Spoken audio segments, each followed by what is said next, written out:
مرة ثانية يا اخي مرة ثانية والله يا ما تبغى عليك والله رب الكعبة انا روح طوالي رقه فيه هاي اسمعني هاي والله ضربك لا تمسك والله لا يا ترى الله يديك كفاف ثاني تكني مرة ثانية مرة انت قلت والله خذ رصاصة اسمع ده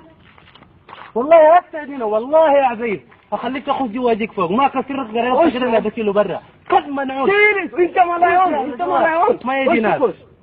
وشيخ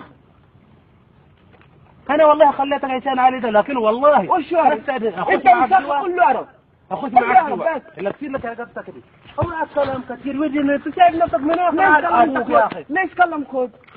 ليش والله خايف استاذنا بديك انت شايف نفسك لين عزيز عزيز اخ نعال ابوك اللي ابو عزيز ذات وعطيت تقف قدامي يا اخي ما تمسكني خلاص بس لا كلامك خلاص الامر وما خليه يقول على هنا ليش انت كلام ساكت ليش كلام والله ليش كلام ساكت يا اخي بس الراس يا همام انا جيك والله تضرب بالحجر والله